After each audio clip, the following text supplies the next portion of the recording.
Hello बच्चों, let's read this question. The question says the terminal structure of stamen is called.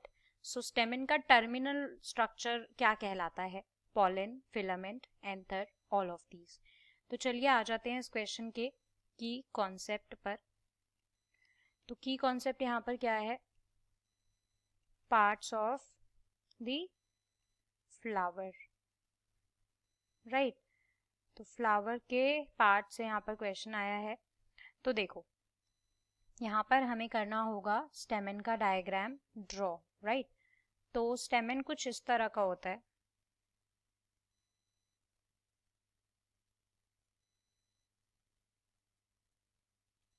Right, इस तरह का कुछ structure होता है स्टेमेन का. तो ये स्ट्रक्चर हमें समझ में आ गया.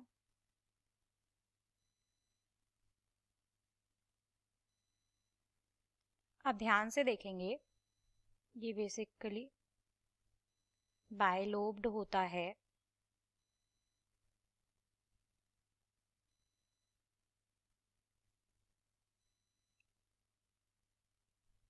राइट, ये हमारा क्या है? स्टेमेन. अब देखो स्टेमेन के जो पार्ट्स होते हैं वो लेबल करते हैं. तो देखो यहां से लेके ये जो ये वाला है, this is basically filament, right. Filament है ये. और ये हमारा क्या है? This is anther. तो टर्मिनल ये यहां से फ्लावर से अटैच होता है. टर्मिनल पे ये वाला पार्ट है, राइट. तो देखो जब मैं फ्लावर की बात करती हूँ तो स्टेमेन उसके अंदर कहलाता है third world of the flower, right. और ये बेसिकली एक फ्लावर के अंदर एक्ट करता है as a male reproductive part, right.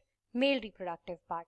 इसके अंदर फिलामेंट होता है जो कि एक थ्रेड लाइक स्ट्रक्चर है जो कि सर्कुलर स्ट्रक्चर से जुड़ा होता है, दैट इज एंथर टॉप पर. और यहाँ पर ये एंथर क्या करता है? ये बेसिकली पॉलन प्रोड्यूस करता है. So we can write that basically it produce pollen, okay, जो कि मेल रिप्रोडक्टिव प्रोसेस को करवाते हैं प्लांट की, राइट. तो यहाँ पर सभी स्टेमेन ऐसा नहीं होता है कि उनके पास एंथर होगा, फर्टाइल एंथर होगा, ऐसा नहीं होता है, राइट. तो हमने यहाँ पर क्या देखा कि टर्मिनल पार्ट जो होता है स्टेमेन का, that is called as anther. So according to this यहाँ पर देखो पॉलन तो हमारा क्या है? मेल गैमीट है. यहाँ पर देखो मेल जर्म सेल है पॉलन. यहाँ पर देखो फिलामेंट हमारा तो टर्मिनल पार्ट नहीं होता, इसलिए ये भी नहीं हो सकता. तो according to this correct answer यहाँ पर क्या होगा? Option C will be the correct answer. I hope you understood this well. Best of luck. Thank you.